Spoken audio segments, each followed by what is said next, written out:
This is exactly what the Philadelphia 76ers needed to do in this situation. Jared McCain, who was on his way to winning the Rookie of the Year last year before injuring his knee, and then this offseason injuring his thumb, hasn't looked like the same player since he's been back on the court for the Philadelphia 76ers. Hasn't been able to find his groove, hasn't been able to really find his role in the rotation. And while he's been on a minutes restriction, he has just not succeeded thus far. Even in any of his appearances thus far this season, he has yet to score a point. And that's for a guy who last year was looking like prime Steph Curry when he was on the floor. And, that's a bit of a hyperbole, a little bit of an exaggeration. But he looked awesome last year. Would have been first-team All-Rookie for sure. Probably would have been the Rookie of the Year. And has just not looked like himself. He's been open talking about it, that he has a knee injury, or excuse me, is wearing that knee brace still from that knee injury that he suffered last year. But the Sixers have, put him down to the Delaware Blue Coats, their G League team, and I think that is the perfect situation, the perfect move for him. And that's not going to be a long-term move, but a situation where he just needs to get out on the floor and play some basketball again. He needs to go out there and play some consistent minutes and just kind of find his groove, find his confidence back. Keith Pompey touches on it here, expected to play with the Blue Coats tonight. I'm recording this on Thursday evening, so that game's going on right about now, and then Saturday versus the Greensboro Swarm. Sixers have a home game on Friday night. I would expect them to come back for that game as well. But being assigned to the G League, Pompey touches on it here, will provide him an opportunity to increase his minutes played and stay on the court for longer stretches as he continues to work his way back from an 11th-month absence from game action. He'll still be on a minutes restriction in Delaware. However, it will increase from his 3 games with the Sixers as he progresses during his rehab. And I think that's the biggest thing for this guy, that last year was budding confidence, supreme confidence, and you can kind of see it this year. Might be a little bit hesitant, and as I said, he's talked about it openly that wearing this bulky knee brace hasn't been a good transition for him, and hopefully he's able to get that off soon and return to himself. But also coming back from a thumb injury, maybe not fully trusting that yet. He just needs to get on the floor and get some confidence, and we see it time and time again. Guys who are a two-way player can go and play in the G League and drop 45 on a night and then come back up to the NBA the next night and get no burn. It's a severely different level of basketball. So if Jared McCain is just simply able to go down there, play 20 to 25 minutes, hit some threes, take a couple drives to the racket, and just start feeling himself again, that's the biggest thing. And I don't know how much of an important role he's going to have right away when he gets back. For the immediate, future of this team, but the long-term future of this team, I think it really kind of is built around the 3 guards of Tyrese Maxey, Jared McCain, and VJ Edgecombe. That's how awesome Jared McCain was last year. Quentin Grimes, you have him this year. Who knows if he's going to be back next year? That remains to be seen after this offseason. But it's a situation where you need to build up his confidence for the long term, and also at the same time, kind of make sure he's healthy for the long term. And allow him to earn that trust back in his knee. Allow him to earn the trust back kind of the coaching staff, of his teammates, and see the player that he was last year and how awesome he was in stretches last year. This trip down to the G League, I think, is going to be one of the better things for him, not just in the short term, but in the long term as well for his career with the Philadelphia 76ers. Give him the opportunity to go down there, be the best player on the court each and every night when he suits up for them, and allow him to just kind of get some minutes. Because at the same time, this is a Sixers team right now that's pretty guard heavy, but you're going to need him eventually.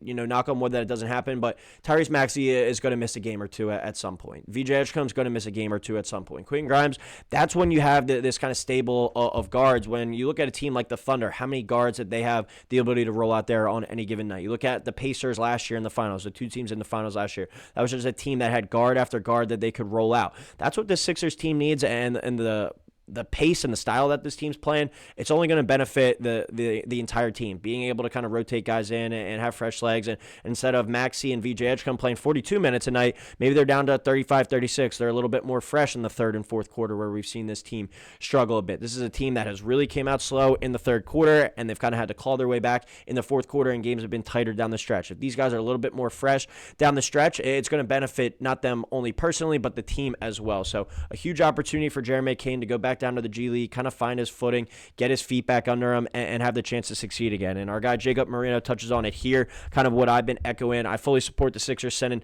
Jared McCain to the Blue Coats. He now has the opportunity to play heavier stints and recondition. I think that's a big thing as well. McCain has yet to score through 4 games and hasn't been himself. It's a great opportunity to find himself again, and I think that's really the big thing for a player like him, who, as we know, is off the court sensation as well with social media and his TikTok dances, a guy that always seems to have a smile on his face, budding confidence. He just hasn't looked like himself, and anytime you come back from a major injury, potentially one of The only major injuries that Jared McCain has suffered in his young basketball career.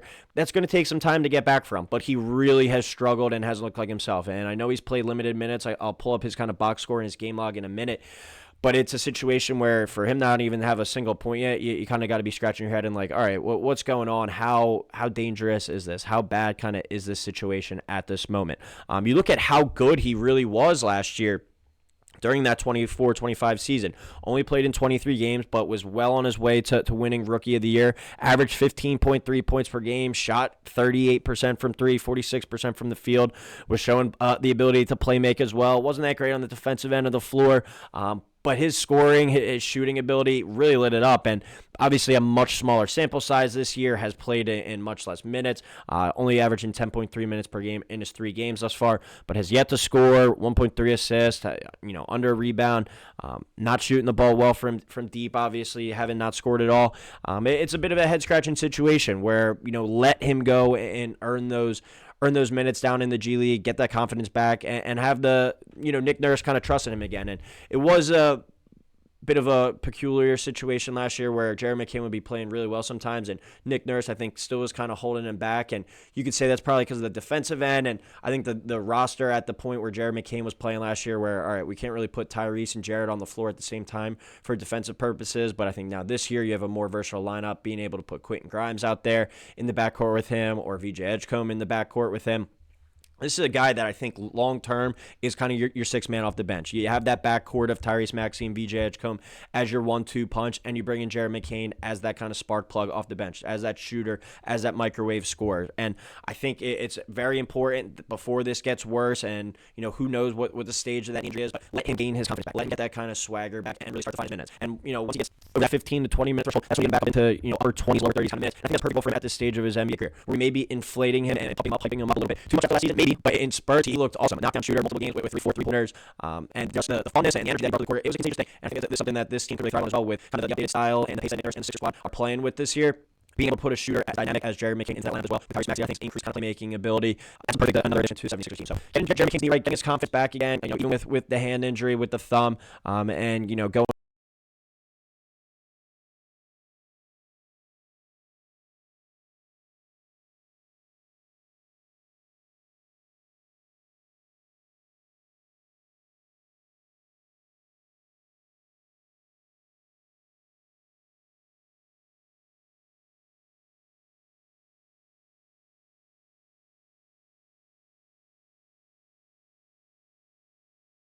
from what he's looked like early thus far this season to back to somewhere kind of hovering around to what he was in the past. That's the main thing. I think that should be the main goal over this next kind of couple weeks, and he should play as many G League games as he needs to get his feet back under him and get that confidence back. So love to know what you guys think in the comments below. Is this a panic move by the Sixers, or are you on my side agreeing with this situation, and then that he should be getting these G League minutes and kind of earning his stripes and getting his swagger back? I'd love to know what you guys think in the comments below. As always, please drop a like, please drop a subscribe, and we'll be talking to you next time here on Sixers Digest.